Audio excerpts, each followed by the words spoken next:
Hi everybody, I'm Alain from Alchemical Works, which is my one-man studio where I make the game BattleJuice Alchemist.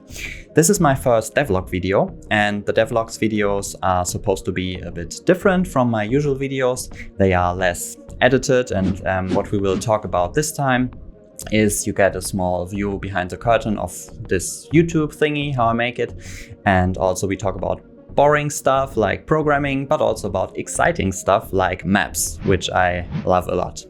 Let's get started.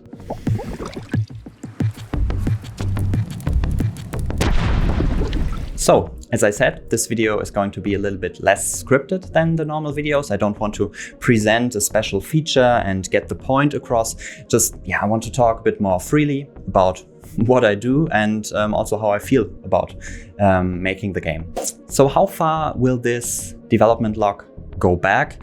I posted the trailer for BattleJuice Alchemist 3 months ago, and since then I've been focusing a lot on social media and marketing. So I wanted to get the word out that the game exists, and this turned out to be quite some work, and all this YouTube thing is it's taking a lot of time. Maybe I can edit in some recordings from my mobile phone where I show you what this room looks like when I record. I have to put up a lot of foam to reduce the noise, the echoing, because this room has terrible acoustics. And it takes a lot of time. And this is what I did a lot, but of course I also did quite some development on the game itself. So let's talk about that. So one thing I worked on was custom keybindings. BattleJuice Alchemist is played with a keyboard and mouse, and it's for the PC exclusive at the moment. How I play it is with my left hand on the WASD region of the keyboard, which is kind of related to the grid setting in StarCraft, for example, where you don't really have to move your left hand to reach all the keys you need. So this is how I play it, but I want players to be able to play it the way they want, so I added custom key bindings. This is related to the second point I worked on, which is the save game structure. I had to rethink how I save data for the game. For example, the key bindings and the settings, like your video settings, need to be saved in a different place or in a different way than, for example, the progress of your character or the progress you made in a quest. This brings us to the next point, which is saving the data of the world. As I said in videos before, the world of BattleJuice Alchemist is procedurally generated. And what this means is that it is pieced together for every playthrough differently by an algorithm. So this comes with a challenge when saving. For example, if the player drops an item on a mountain and then decides to switch the world, so lets the algorithm piece together the world again, then the item cannot spawn on this mountain because the mountain might not be there. And I had to come up with solutions for that, and it worked in the end. After I had finished that, I decided that I wanted to do something that is more fun than all this save game stuff, and I decided to make a new enemy for the game, which was the Pumpkin Man. I always like it a lot when you make a 3D model and then see it come to life in your game. That's super rewarding to me. Programming is rewarding in a different way, but I really enjoy this visual stuff. So I made the Pumpkin Man.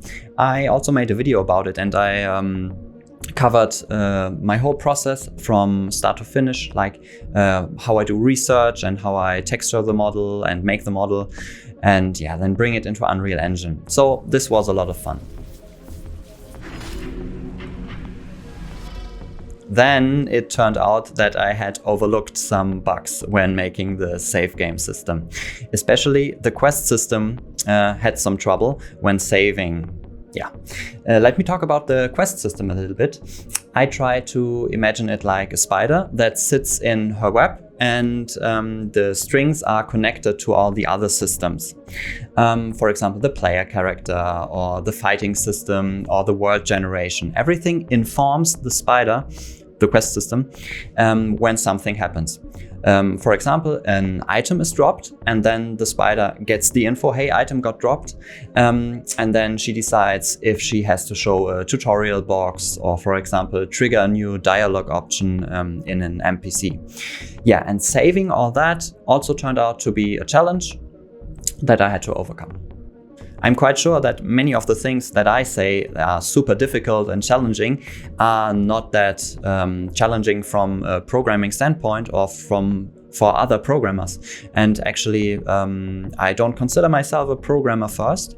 I started programming 8 years ago, and my background is more from the visual field, from movies and animating and modeling.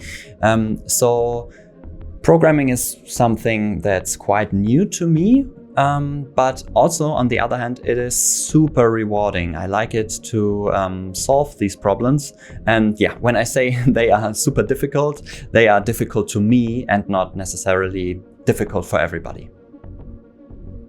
The next big thing I worked on was the maps for BattleJuice Alchemist, and as I said before, I really like maps. Because this video is not scripted at all, I brought you a little something. This is actually the version of The Lord of the Rings that I read when I was a child, and which is super cool about it, I hope you can see it, is it doesn't have the maps attached to the pages, but in the back you can take out these two maps. And what is super cool about it is one of it, I hope you can see it, is more like this, is a more zoomed in version where you can see individual mountains and trees and stuff. And this is also what I have in BattleJuice Alchemist, is like the local map. But what was also in this amazing red book is this more zoomed out version where you can see the countries and the bigger landscape from The Lord of the Rings. And this is also what I went for in BattleJuice Alchemist. I created this overworld map where you can select the area that you want to travel to. And I think that's quite a cool thing to select this on a map, because I'm very inspired by Diablo 2, but in Diablo 2, when you travel from waypoint to waypoint, it's you select this, the areas where you want to go, you select this from a list. And I always thought that this is kind of a missed opportunity to include a map. So I included another map in BattleJuice Alchemist, and I'm quite happy with it. What I also did recently was to try and bring more life into the Discord server for BattleJuice Alchemist, and I brought together all the people who were so kind to play my game already. And at this point I want to say thank you all so much for not only taking the time to play the game, but also to come to the Discord server and talk about it and give me so much cool feedback. And it's really valuable to me, because I soon want to take another step, which is a playtest on Steam. Steam playtest is a feature that is not publicly available, so you have to apply for it. And I did that for BattleJuice Alchemist, and they said, yes, you can have a Steam playtest. So we will have that. I had to tell them a date when it would start, and this is in February 2021. And this is a bit scary to me, because this is very soon, and I want to make a really good impression and show you guys a really good game. And so I need to do quite a lot, some things until then.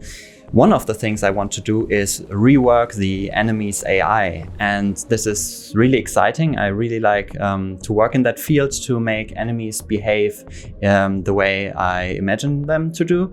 And so I will do that in the near future, and I also plan to make a video about that. I guess this wraps up the first devlog for BattleJuice Alchemist. You can wishlist the game on Steam, there's a link for that in the description.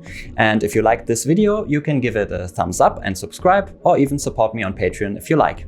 Thank you so much for watching, and take care. Bye.